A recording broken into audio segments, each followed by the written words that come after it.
Hello everyone, welcome. Today we're going to add attack animations so we can see our units attack and make sure that they also complete the action so we can see that they are dealing damage to other units. So let's get started. Where we left off.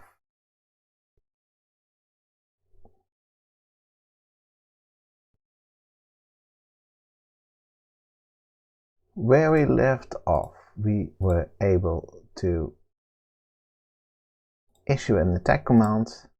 For instance, the knight will attack the rogue, and then we can see that this is now the current action. Let's start by making sure that we can complete this action, and to do so we create a new function in our game scene called create MeleeAttackAction for an entity. This takes an entity and it can possibly return an SK action. Let's make sure that we actually have a MeleeAttackAction.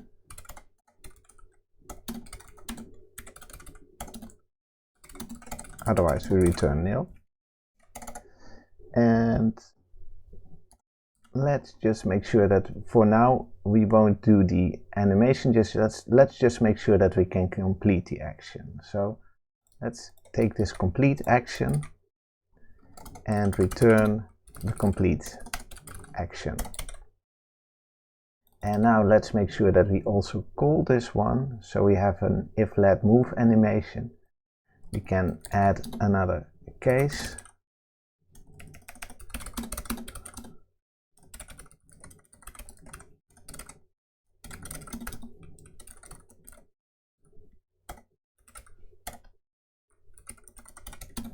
And we're going to clean up this in a bit. Don't worry, because we're repeating a lot of code this way.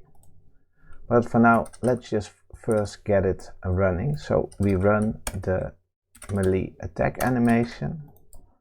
Let's build and run. And well, let's move up our rogue. And then attack the rogue. Execute the attack. And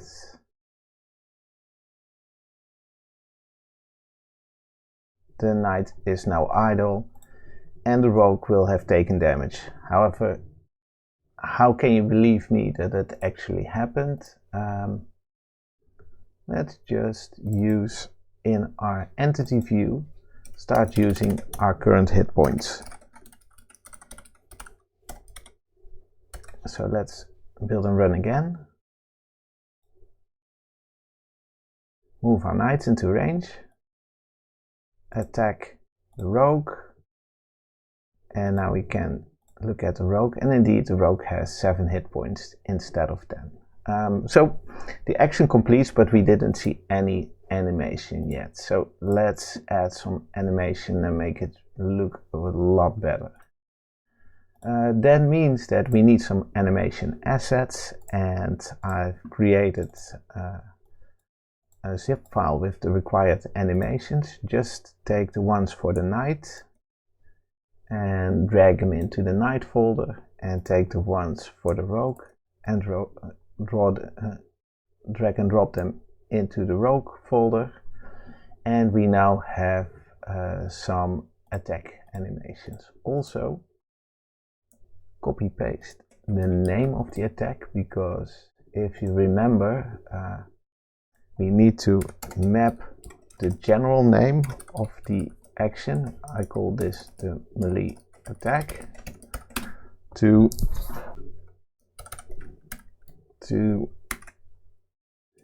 how it is called for this specific unit.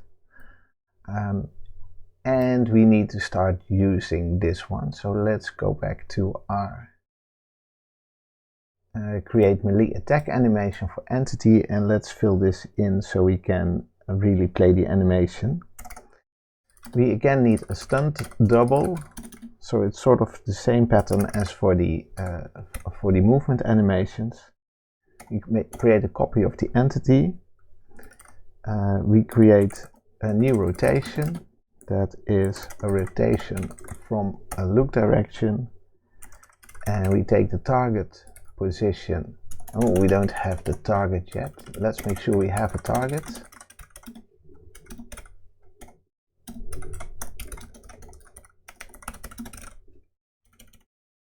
And then we can say target.position minus the entity's position. And if this for some reason doesn't work, we can always use the stunt double's current rotation as a fallback. Then we set the stunt double's rotation to the new rotation.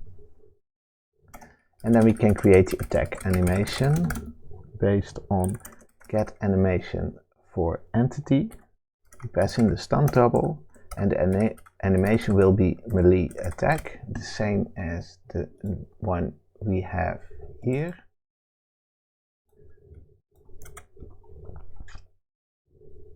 And then instead of returning the complete action, return a sequence of actions, and first we play the attack animation and then the complete animation. And let's see how this looks. So again, let's move up a knight. Maybe rotate a bit so we can see it a bit better. Let's attack. And we see indeed the attack. We also see that our rogue now is has less hit points, and yeah, this is cool. But what would be really cool, I think, is if there would also be a sort of hit animation. So we can see the attack now, but we don't see anything happening to the rogue that gets attacked.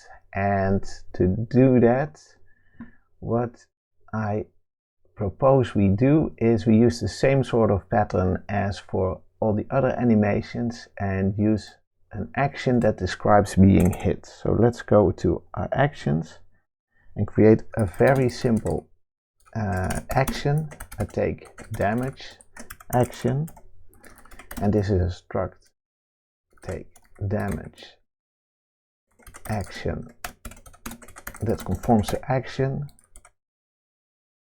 We can just use the complete and return a take damage action. Oh.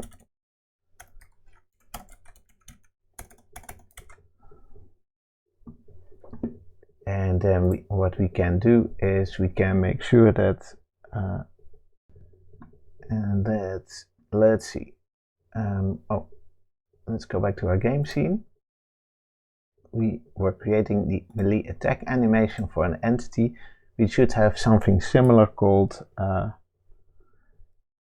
create a take damage action. Create take damage animation for entity.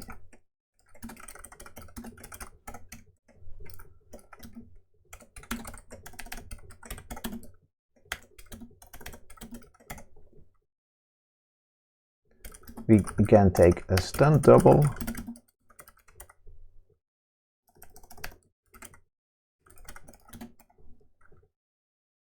We get an animation called take damage. We create a complete action, and that's the same one as this one. We are going to clean this up in a bit, no worries. And then we return an SK action sequence where we first do the animation and then the complete action. And now we need to wire this one up also. However, I want to stop doing this here in all these in these if statements. I think it would be more useful to just create a new function that says create animation for entity. that returns an optional of SK action. We need to make sure we have a current action, otherwise we'll return nil. And then we can do a switch on the type of current action. This returns a type. And then we can check what kind of type we got. So if it's a move action, then we return create move follow path. We return a create follow path animation. If it's a melee attack animation, then we return create melee attack animation. If it's a take damage animation or take damage action, we return create take damage. And if it's anything else, we return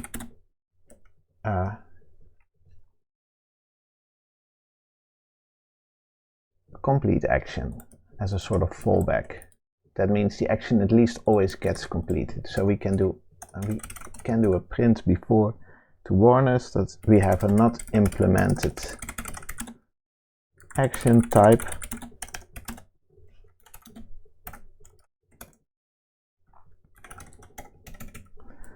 And say returning a fallback animation, that's a complete only. Okay, and now we can use this one here.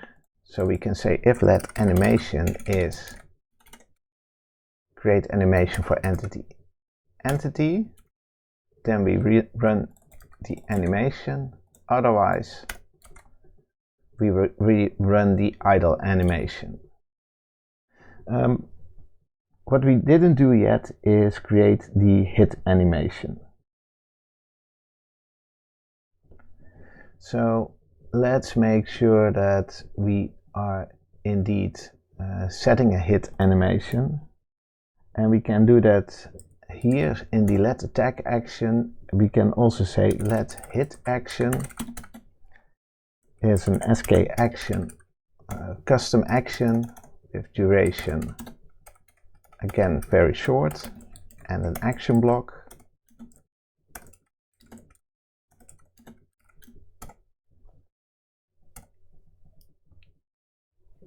Target current action is a take damage action. And then we need to make sure that we also put this one in here. So let's see how far this gets us. So let's move. Let's attack. And we are trying to run the hit action, however we're forgetting something, that if we look at our assets, the rogue take damage action is called hit_b, so it can't find one that fits, which means that we need to map our take damage to hit_b. And we can do something similar for the knight, because we might also be attacking our knight. And the knight has, let's see what it is called, hit A. Let's give it another go.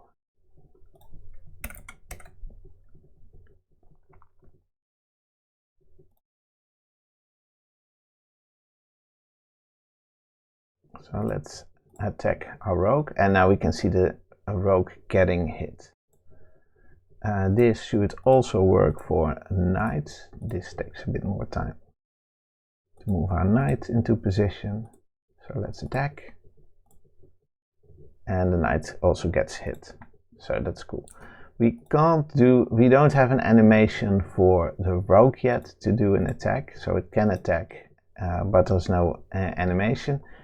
And the reason is I want the rogue to be a ranged attacker instead of a melee attacker, but that is something that we will cover in another episode. For now I want to do some cleanup, because when I look at our game scene we're doing a lot of repetition. I'm going to start by creating a function that creates complete actions. So let's see, so here we have our create animation. Let's go down a bit and say we have a create complete action for entity function.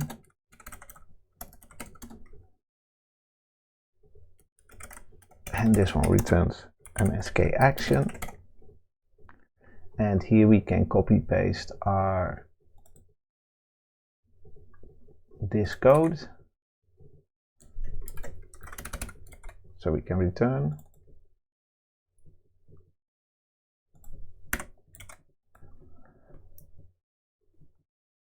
Then we can use this one here.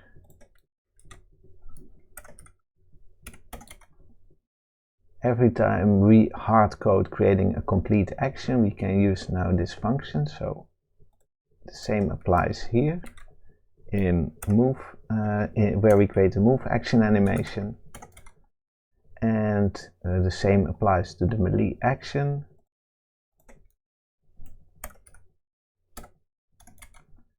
And also for the take damage one. Also, I want to use our stunt double, but that's something different. So the complete action again is a create complete action for entity. And we pass in the entity, and now we should no longer have any of the double.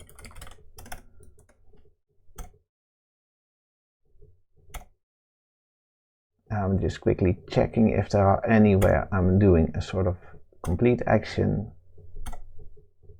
manually, and there aren't any. So that's going seems to be okay.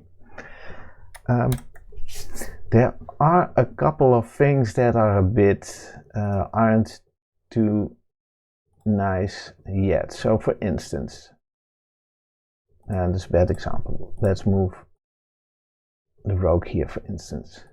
So let's say I attack the rogue. The rogue gets hit and just keeps facing forward as if nothing happens. I would expect the rogue to be facing the knight after being hit. And also, even though the knight attacks the rogue and you see him facing the rogue, afterwards the knight just takes the old rotation back, and also that doesn't make too much sense to me. So I think what we should do is make sure that these ones end up facing each other after being hit. But that is what we will do next time. For now we have the basics running, we have damage dealing, we have the animations to do so. Thanks for watching and have a good day.